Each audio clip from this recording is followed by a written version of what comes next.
Este ano, as commodities milho, soja e sorgo voltaram a empolgar os produtores de grãos. Aqui na região, nós temos um cinturão produtivo nas áreas de Guaíra e São João da Boa Vista. Com o crescimento da demanda e as condições climáticas desafiadoras, escolher a melhor semente pode ser fundamental para garantir o sucesso das lavouras. Para falar mais sobre esse assunto, eu recebo aqui agora no Agro Record o Rafael Brimana, engenheiro agrônomo pós-graduado em proteção de plantas. Rafael, seja muito bem-vindo aqui ao Agro Record. Muito obrigado, Olivia. Estamos à disposição para a gente falar um pouco sobre a cultura do milho e sorgo e soja na região de São João da Boa Vista e também de Guaíra. Duas regiões produtoras aqui no estado de São Paulo, muito importante para o agronegócio. Então vamos lá, Rafael. Primeiro, que fatores os agricultores têm que levar em conta na hora de escolher uma semente? Eu acho que assim, Olivia, o principal ponto é entender aonde está inserida a sua propriedade, né? A partir desse momento, o produtor segue com a escolha do híbrido, seja de sorgo ou de milho, para plantar em suas lavouras. Então, pontos principais que a gente tem que adequar. Qual que é a característica de investimento que eu vou estar utilizando na minha lavoura, né? Com isso eu vou poder escolher, porque hoje a gente tem uma gama muito grande de produtos para selecionar e poder estar sendo plantados. Dessa forma, eu consigo alocar o meu melhor material. E nem sempre o mais caro é o melhor, porque eu posso ter um nível de investimento um pouco abaixo do que aquele produto precisa. Então, os principais fatores é o quanto que eu vou investir na minha lavoura, né? E o que são os principais desafios que eu tenho na minha região. Por exemplo, Guaíra a gente tem uma realidade e São João da Boa Vista eu tenho uma outra realidade totalmente diferente. Então é importante, quando se escolher uma variedade de milho ou de sorgo, saber aonde a gente está situado para encontrar o melhor produto para a gente ter maior rentabilidade na área plantada. E essa alta rentabilidade, alta produtividade é sempre a meta dos produtores, né? Com certeza, e é o que eu sempre falo quando a gente está em discussões com os produtores.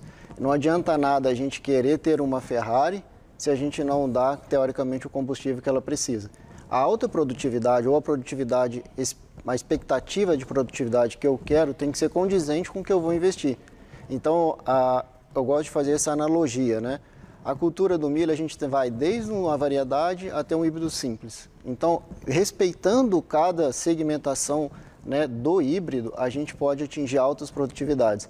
Por exemplo, até quando eu comecei minha carreira profissional, se falava muito em 200 sacos por hectare. Só que na realidade que a gente vive, por exemplo, em Guaíra ou São João da Boa Vista, a gente pode até conseguir nas áreas irrigadas, nos plantios do cedo. Mas em Guaíra, se a gente plantar numa área de sequeiro, na safrinha, o máximo que a gente pode estar conseguindo com a genética que a gente tem disponível hoje é em torno de 150 sacos por hectare. Então não adianta a gente querer ter o que o vizinho tem se a gente não tem as condições, né? Porque o milho a gente sabe que ele é exigente e em condições que a gente está, vamos se situar, né? Guaíra numas áreas mais baixas, que a gente chama, são terras baixas, e ali na região de São João da Boa Vista, Aguaí, Vargem Grande do Sul, a gente tem uma condição, né, de temperatura e altitude que favorece um pouco mais a produtividade. Então é passível de que lá eu tenha mais produtividade quando comparado com Guaíra. Então por isso eu volto a falar, a escolha do híbrido tem que ser muito específica para a região que você está trabalhando. Apesar de ser, né, em linha reta, quase 200 quilômetros, mas são bem diferentes uma da outra. Rafael, outro desafio dos produtores de milho são algumas doenças que afetam então as lavouras, né? Com certeza, Olivia. O que acontece, né? Em 2015, aproximadamente, a gente teve um boom de uma praga que chama cigarrinha, né? Dalbulus maides. Essa doença, ela causa danos diretos na cultura. Então, se você parar para pensar que você tem uma área irrigada e tem a presença da praga infectada, ela pode causar prejuízo até de 90% ou até 100% de sua lavoura. Então, nessa região, pensando em Guaíra, São João da Boa Vista, Casa Branca, que a gente tem uma predominância muito forte de áreas irrigadas, um milho o ano inteiro, nós temos que zelar e procurar produtos que tenham a tolerância ao complexo de enfesamentos, certo? E o outro ponto que veio a partir de 2018 e 2019 é o crescimento da bipolares, que é uma doença foliar, que ela entra nos estágios vegetativos da planta e se a gente não tomar os determinados cuidados, elas podem chegar até o pendão e causar perda de produtividade de 40% até 50% de produtividade. Bastante coisa, né? Muita coisa. Rafael, a gente está vivendo aí um momento de mudanças climáticas. Essas variedades híbridas podem ajudar, então, o produtor a enfrentar essas mudanças? Com certeza, que eu acho que vem lá do melhoramento genético, né? Como eu comentei com você. Nessa região em específico, a gente tem que procurar híbridos que tenham uma tolerância à estiagem, né? Que a gente chama de tolerância ao estresse hídrico. E como que a gente pode identificar isso? A gente fala muito na parte um pouco mais técnica, na relação stay green, que é quando a planta está com a espiga seca e a planta toda verde.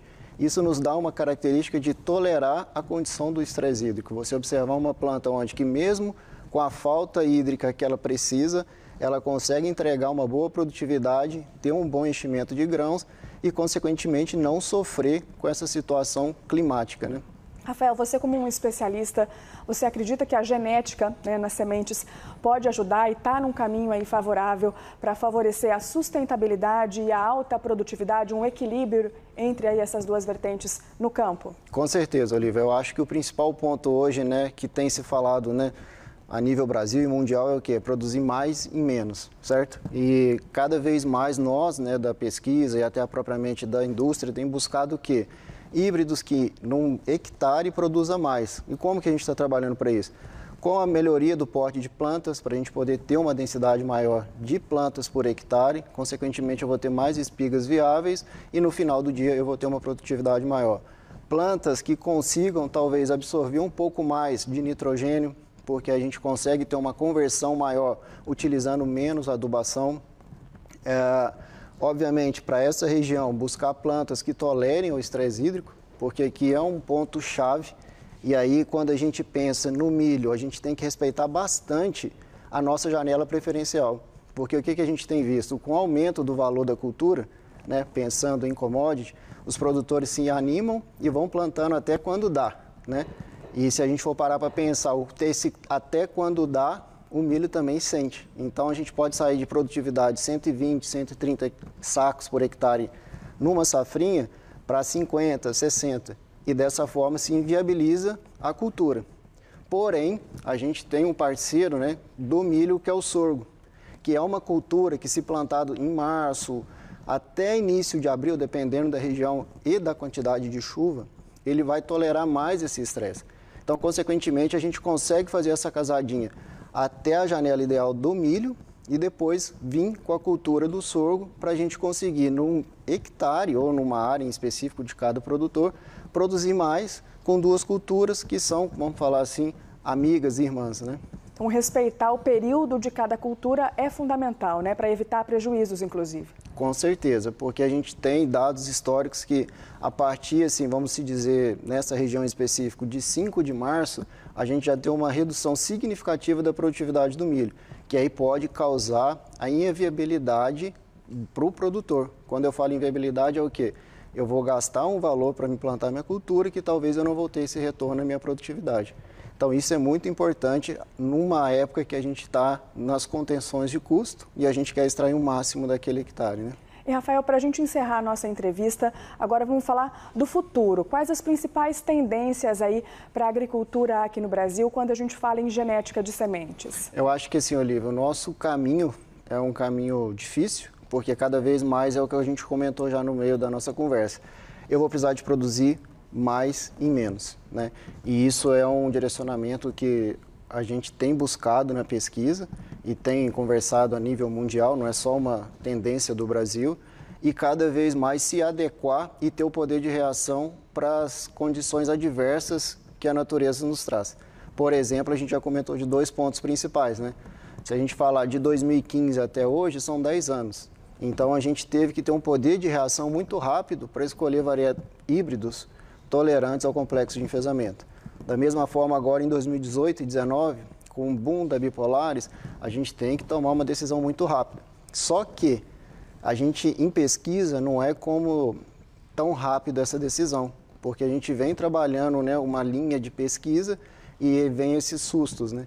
Então, a gente tem que estar preparado com um bom banco de germoplasma, né, com uma boa heterozigose, e sempre está antenado o que está acontecendo. Então, por isso, cada vez mais, nós, agrônomos, precisamos de estar no campo, identificando as adversidades e trazer para dentro de casa informações para que a gente possa mais rapidamente não sofrer com esses danos, vamos fazer, né? E ter uma boa resposta rápida para o produtor. Porque hoje, cada vez mais, a gente está numa briga pela produtividade. E a produtividade, a gente precisa de ter bons produtos selecionados para as adversidades. Seja doenças, seja as pragas, né? E cada vez a gente tem buscado o uso de biotecnologias na cultura do milho, porque a gente sabe que a gente está num país tropical e aqui as pragas, as doenças se multiplicam muito mais rápido que em qualquer lugar do mundo, né? Realmente o desafio é grande, né, Rafael? Demais. Rafael, eu agradeço mais uma vez a sua participação aqui com a gente no Agro Record, com esclarecimentos tão importantes. Muito obrigado, Olivia. Bom dia. Até a próxima. Até a próxima. Tchau.